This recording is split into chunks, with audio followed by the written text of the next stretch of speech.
All right. So first up, we have Joe Franklin with New Mexico Cross Country. This week, the Lobos were at the NCAA Mountain Region Championships in Logan, Utah.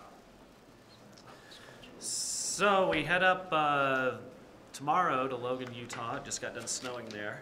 For the NCAA Regional, the women are in good position to make the national championship. The men, quite honestly, just need to beat Utah State. You beat Utah State, you got a chance. So those are our goals, to get through this race healthy and be able to compete again in 12 days from now. The women's lineup, we will hold out Alice Wright. We did that in 2015, the year we won the national championship, so we'll hold her out so she can train and get a little more work in before the national championship. The lineup will be Edna, Wayne, Charlotte, Sophie, Kieran, Alex, and Sophie on the women's side, and on the men's side it'll be the exact same as the conference championship. Have a good chance to make it on the men's side. We lost to Utah State by 4 points at the conference championship. In Utah State, the way our selection process works is it's a very objective process. So we know by the computer formula, if we beat Utah State on their home course, more than likely we'll have a chance. The season's been great so far. Won the conference championship last weekend here, or 2 weeks ago here, and then we had really good success on the women's side. The men have gotten better each weekend. We have not hit on all cylinders yet, so hopefully this next weekend, this upcoming weekend, we'll be able to do that. How does this year's women's team rank stack up against the one that won it all? They're very different teams, but they have a lot of similarities. We had 4 very good front runners in 2015. We have 4 very good front runners this year in 2017. Alice is running better than what she was in 2015. To kind of put it in context, when you look objectively at times on similar courses, the weather's all been pretty similar. Alice is running better than what she has. She's surrounded by teammates that are very good. The 4, 5, or the 5, 6, 7, 8 spot is very interchangeable, which is a little different than what it was in 2015, but it keeps getting better. You said it keeps getting better. This team just seems to, the momentum just keep getting gradual. Yeah, we look at time gaps. What has our gap been from 4 to 5, and that time gap has gotten shorter each week that we've competed. So it's getting better. And she really has won by a lot. Those 2 big meets that she had, is if she was really pushed. I mean, can she win the whole thing? Maybe. I think there's a number of women that could win the whole thing, including some of her teammates. So yeah, I think on a given day, the funny thing is, you go into that race and there's so much external pressure that cross-country runners, quite honestly, aren't used to. So it's how you deal with those pressures on a given day. A great example, the NCAA press conference. Our sport is not used to having press conferences. So when you put 5 women in front of 25 media, it's very different for them. So it's how do you react to those expectations and those questions that you're not used to getting. So there are a number of women that have a chance. A lot will have, last year, Carissa Schweizer from Missouri, quite honestly, wasn't talked about. That started her campaign for 3 NCAA championships. She came out, not out of nowhere, but wasn't at the NCAA press conference, won the NCAA cross-country title, then won the 5,000 title indoors, then won the 5,000 title outdoors. So there's, again, a number of women, and probably 7 to 8 that have a chance, and Edna and her teammates are some of those. So Edna seems like a really good find. How hard did you have to compete to get her? Well, Edna contacted us, I'm trying to think here, 14 months ago-ish, 13 months, I don't remember exactly. And then you go through the transfer process. She had to sit out a year, just like a football player and a basketball player would. She reached out to us, and we just took it from there once we got the release. So it wasn't one that you sought after. She reached out, and then we went through the process to get her. Coach, it's obvious your record proves that you literally know what you're doing.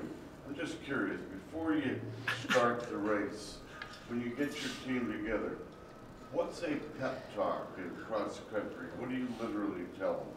Well, it's a great question. Our team meetings last about 30 seconds. We are, do you have your numbers? Do you have your spikes? Get to the starting line on time. I'm not one because you'll see me with headphones on. I'm very nervous. I'm very energetic, hyperactive. So I need to calm myself down so I don't transfer that onto the kids. So if you see me before the national championships, you'll see me with headphones on, a little bit away. And our team meetings, in all honesty, they're literally 30 to 40 seconds. When we're in the huddle before, it's run with your friends, find turquoise. That's what we try to make a very intense situation very positive and calm. Because I'm not. One last question. Well, at the start of a race, I watch them on television.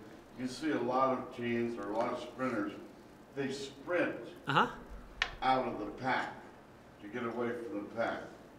I mean, it seems like it's an obvious strategy, but your competitors do the same thing to get away from the jammed up nuts? A little bit, but the race is very rarely won in the first 400 meters. It's a long race. If you looked at the 2015 results at the first checkpoint, we were probably in 4th or 5th.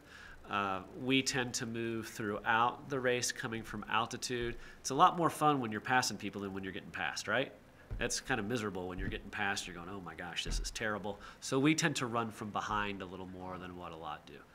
The one thing I want to follow up about Edna is that has the program gotten to that level where you start to get people like seek you out instead? We do, and that's been happening for a while now. You know, we've been pretty consistent for the last 7 years. 7 years we've had top 10 finishes at the NCAA championship.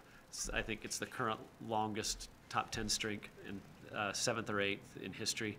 So when you look at objective results, kids do start to look at us. Given that it's snowed, up there, is footing a concern at all? It would be, but it's actually about 80% of it is gravelly. So it's not on grass. If it was on grass and a golf course, it would absolutely be a concern. But it's a lot of gravel kind of road, actually. So probably 80% on that. We'll actually take 2 different pairs of shoes, depending upon what it's like. We'll take racing flats without spikes, which a lot of people wore last year, and we will take spikes in case it gets mushy overnight with the snow this weekend, or yesterday, actually.